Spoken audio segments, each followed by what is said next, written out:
No, no, no, no.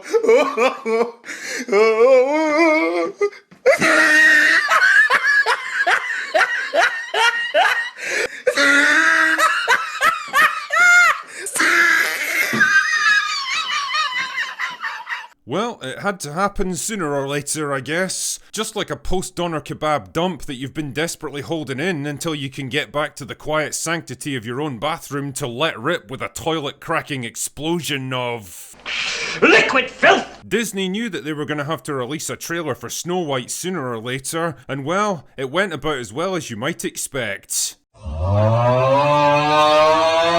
Honestly, I don't think I've ever seen a movie make so many missteps and receive such nuclear-level backlash in my entire career. From the laughably bad leaked photographs to the tiresome, updated for modern audiences premise, to the gratingly unpleasant interviews with the lead actress, and even the baffling decision not to cast dwarf actors for fear of offending Peter Dinklage. Snow White really was the perfect storm of everything so painfully predictable and ridiculous about modern entertainment, twisting and contorting itself into something barely recognisable from the original in a desperate attempt to pander to absolutely everyone. And when the announcement came that the project was going to be delayed by more than a year, almost certainly in response to the massive amount of negative publicity, it honestly seemed like they might just shit-can the whole thing. Because really, what was the point in pressing ahead with a movie that everyone in the world seemed to despise? How many hundreds of millions of dollars were you willing to lose just to make a point? Well, we got our answer at Disney's recent D23 Expo, their annual get-together where they announce a bunch of shit projects that nobody wants and try to pretend that the company isn't falling down around their ears. Anyway, after basically going radio silent on this movie for almost a year and hoping that the backlash would die down, Disney decided that the time was right to release their first trailer. And in case you were wondering, yes, it was just as gaudily oversaturated with eye-damaging colours, just as laden with fake, edgy, self-important music, just as crammed full of eerily uncanny CGI animals that looked great in cartoon form but weird and unnatural in live action as you might expect. And yes, there was no sign of Prince Charming because I think Rachel Zegler's made her thoughts on that character pretty clear already. All of Andrew's scenes could get cut, who knows? It's Hollywood, baby!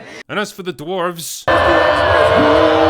Sorry, diverse, magical, gender, non-conforming, vertically challenged individuals, these things are absolute nightmare fuel. I mean, just look at them. Look at how jerky and unnatural their movements are. Look at their weird, rubbery, soulless faces. It's like watching an interview with Kevin Feige. They would have looked bad enough in a purely animated movie, but the fact that they're superimposed next to an actual human being so that we can very clearly see how fake they look is just further proof that the entire concept behind this movie was a horrifically bad idea. I mean, just pause for a moment and imagine how much better and more natural this scene would have looked, not to mention how much cheaper it would have been to film if they'd just shot it on an actual physical set and used actual dwarf actors. It would have given Rachel Zegler something to actually play against, instead of the horrifying reality that she was almost certainly dancing by herself in a big empty room for this sequence with some tennis balls on sticks as a visual reference for the dwarves. On that subject actually, old Rachel's been suspiciously quiet in recent months, almost like she's been told by Disney that every time she opens her mouth and expresses another dumb, entitled, disrespectful and poorly thought out opinion, she actively shaves millions of dollars off the film's box office total. The last time she made a major appearance in relation to this film, it was during a very carefully controlled conversation with Halle Bailey, and if you know anything about body language and tone of voice, it's pretty funny to compare the quiet, demure, soft-spoken and thoughtful Zegler in that interview with the brash, outspoken, abrasively overconfident version we saw just a few months earlier. The cartoon was made 85 years ago,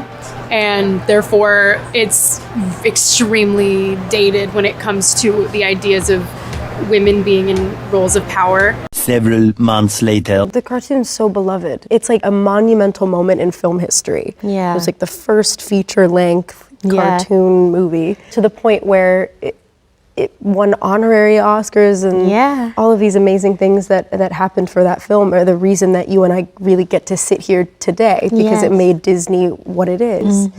That, my friends, is what happens when someone gets the mother of all bollockins from their boss. It's Hollywood, baby!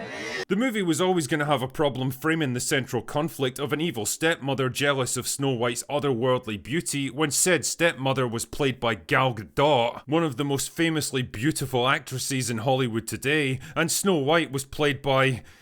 well, you get the picture. Fortunately, though, the trailer manages to completely emphasize the problem even more. Yes, I know that fairest of them all in this case is meant to represent truth and justice and leadership, or something equally vague and intangible that's been awkwardly ported into a narrative that totally doesn't support it, but that concept is not conveyed here at all. It's the cinematic equivalent of putting a Lamborghini next to a Ford Escort and implying the Lamborghini is the one that feels jealous. Somehow I don't think people are going to buy into this. Also, you've got to love the revamped version of the Whistle While You Work song that leaked online a couple of days ago. It's basically the perfect distillation of everything that's designed for modern audiences. And in case you're curious about the difference, check out this little side-by-side comparison.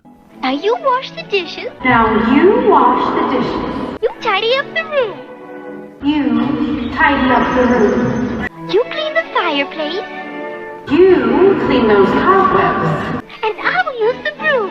And he'll use the broom. Notice how in the original movie, Snow White offers to clean up the dwarf's home with a little help from her animal friends. It's a little token of respect and appreciation on her part in return for giving her food and shelter. But the horrifying notion of a woman doing any kind of domestic chores, even as a temporary response to a very specific situation, clearly doesn't gel with modern sensibilities. Because as we all know, modern independent women would never be seen dead sweeping up, or tidying, or cleaning dirty dishes. All of that stuff just kind of happens by itself now, I guess. So in the new version, she forces the dwarves themselves to clean up the place. That's right, they take her into their home, offer her protection and food and everything else she needs, and in return she forces them to do even more work for her. This is the point at which identity politics, storytelling, and simple common sense all come into conflict with each other, and the latter two are sacrificed in favour of the former. Anyway, whatever. The point here is that if this trailer was Disney's big shot at turning around public opinion of their least popular movie since the Marvels, then I don't think it's accomplished its mission. In fact, it's just further proof that they should probably do their shareholders a favour and Batgirl this thing out of existence.